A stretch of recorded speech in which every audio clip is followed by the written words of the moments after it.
নাম যুগল হাজৰিকা ঘৰ মাজুলীত ব্ৰহ্মপুত্ৰৰ পাৰতে বৰ্তমান এতিয়া এটা খুঁটি আছে ব্ৰহ্মপুত্ৰৰ খুঁটিৰ পাৰতে মোৰ ঘৰ ইয়াত আগতে তুনি নদী আছিল এই তুনি নদীখনতে সাঁতুৰি নাদুৰি তুনি নদীৰ পানী খাই আমি ডাঙৰ হৈছিলো তুনিখন মাজুলীৰ এক দ্বীপটোৰ ভিতৰত থকা এখন নদী এই নদীখন উজনিৰ ভুকতি দুৱাৰ শুকান খুঁটিৰ পৰা যিখন জেগা এতিয়া ময়ঙীয়া বুলি কয় সেইবিলাকো নদীয়ে কিছু খহাইছে তাৰ পৰা ওলাই মাজুলীৰ বিভিন্ন জেগাইদি বৈ হৰপিল গতিৰে নদীখন বৈ আছিল আৰু বৈ মাজুলীৰ দক্ষিণ পশ্চিম অংশলৈ ধাবিত হৈছিল আৰু আকৌ ব্ৰহ্মপুত্ৰত মিলিত হৈছিল এই তুনি নদীখন আমাৰ মাজুলীৰ প্ৰাণকোষ বুলি ক'লেও ভুল কোৱা নহ'ব কাৰণ তুনি নদীখনৰ লগতে বহুতখিনি জান জুৰি নৈ উপনৈ বিল ইত্যাদিবিলাক আছিলে তুনিখন আমাৰ খেলৰ লগৰীয়া আছিল তুনি নদীৰ পাৰতে আমি খেল ধেমালি কৰোঁ তুনি নদীত সাঁতুৰি নাদুৰি খেল ধেমালি কৰোঁ আৰু তুনি নদীৰ পানীখিনি এনেকুৱাই নিৰ্মল আছিল যিখিনি পানী ওপৰৰ পৰা চাই দিলে তলেদি কেইটা শামুক গৈ আছে সিমানলৈকে দেখা পায় তলত থকা বালিবিলাকৰ ৰং দেখা পায় তেনেকুৱা বালিৰ ৰং আৰু তলত যিবোৰ বন গজে নদীৰ পানীৰ তলত সেইবিলাকো দেখা পায় তাৰ তলেদি কেইটা মাছ অহা যোৱা কৰি আছে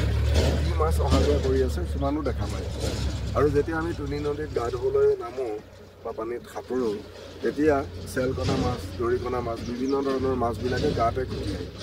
আমি গাবিলাক সিহঁতক চাফা কৰিবলৈ লগাই দিওঁ আমি চাবোন তাবোন সানি যদি আমি পানীত নামোঁ যেতিয়া গাৰ মলিবিলাক কোমলি যায় তেতিয়া সিহঁতে খুটি খুটি গাৰ পৰা মলিবিলাক খায় এয়া আছিলে আমাৰ শৈশৱ 1991 চনত পোহাৰ দিয়া অংশটোত তুনি নদীখনক হত্যা কৰা হ'ল কমলাবাৰী প্ৰটেকশ্যনৰ কাৰণে তুনি নদীখনৰ বোৱতী ধাৰটোত মাথাউৰি বনাই দিলে সেইখিনিত বন্ধ কৰি দিলে তেতিয়া আমি প্ৰতিবাদ কৰিছিলোঁ পোহাৰীয়াত আছিলে উমেশ হাজৰিকা বুলি এজন তেখেত ঢুকাইছে ইতিমধ্যে তেখেত আৰু মই এই প্ৰতিবাদ কৰাৰ কাৰণে কিছুমানৰ কাৰণে এই খালৰ মাজত শিঙিটো হোৱাদি হৈছিলোঁ তাৰপিছত 2003 চনত আকৌ পতিয়া অঞ্চলত তুনি নদীখনক হত্যা কৰা হ'ল তেতিয়াও নদীখন এইফালেদি বৈ ব্ৰহ্মপুত্ৰৰ লগত মিলি আছিলে ব্ৰহ্মপুত্ৰৰ লগত মিলি থাকোঁতে ব্ৰহ্মপুত্ৰৰ পানীয়ে তুনিয়েদি সোমাই উজাই গৈ একেবাৰে উজনি অংশলৈকে যায় আৰু পথাৰবিলাক জীপাল কৰি ৰাখিছিল নদীৰ লগত থকা জান জুৰি বিলবিলাক মাছেৰে পৰিপূৰ্ণ কৰি ৰাখিছিল আৰু তাতোতকৈ ডাঙৰ কথা আছিলে যিখিনি লেতেৰা আৱৰ্জনা সেই আৱৰ্জনাখিনি পানীত ধুই পখালি লৈ আহিছিল মাজুলীখন নিৰ্মল হৈ আছিল কিন্তু এতিয়া 2003 চনত আকৌ নৈখন বন্ধ কৰি দিলে সেইটোৰ প্ৰতিবাদ কৰোঁতে মই অকলশৰীয়া হৈ পৰিলোঁ আৰু নদীখন হত্যা কৰিলে তুনি নদীখনক হত্যা কৰা হ'ল যেতিয়াই তুনি নদীখন তেনেধৰণে হত্যা কৰা হ'ল তুনি নদীৰ সোঁত প্ৰবাহটো নাইকিয়া হ'ল আৰু আমি যেনেধৰণে সেই তুনি নদীখনত সাঁতুৰি নাদুৰি ডাঙৰ হৈছিলোঁ তুনি নদীৰ পানী খাই আমি ডাঙৰ হৈছিলোঁ বা আমি মানে তুনি নদীৰ পাৰৰ সকলোবোৰ বাসিন্দাই তুনি নদীৰ পানী খাইছিল তেতিয়া আমাৰ বহু পৰিমাণে বেমাৰ আজাৰ ইত্যাদিবিলাক কম আছিল যেতিয়াই তুনি নদীখন বন্ধ কৰি দিলে ড্ৰেইনটো বন্ধ হৈ গ'ল শিৰাডাল বন্ধ হৈ গ'ল বন্ধ হোৱাৰ লগে লগে মাজুলীৰ ভিতৰ অংশ জলাবদ্ধ এটা অঞ্চলত পৰিণত হ'ল আৰু যেতিয়াই জলাবদ্ধ অঞ্চল পৰিণত হ'ল ৱাটাৰ লগিং প্ৰব্লেমটো আৰু বানপানী বা অন্যান্য নদীৰ অন্যান্য অপকাৰবিলাকতকৈ বেছি ভয়ানক এতিয়া সেই যিটো ৱাটাৰ লগিং এৰিয়াটোতে মাজুলীৰ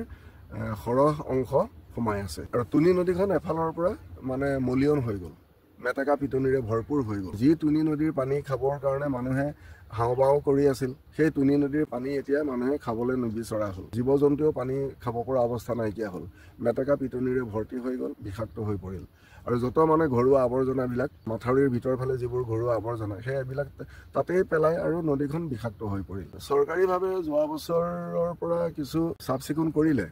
সেই চাফ চিকুণেই যথেষ্ট নহয় কাৰণ নদীয়ে নদীক নিজেই পৰিষ্কাৰ কৰে নদীক মানুহে পৰিষ্কাৰ কৰিব নোৱাৰে মেটেকা পিটনিবোৰ এবছৰৰ বাবে পৰিষ্কাৰ কৰা হ'ল কিন্তু আকৌ তাত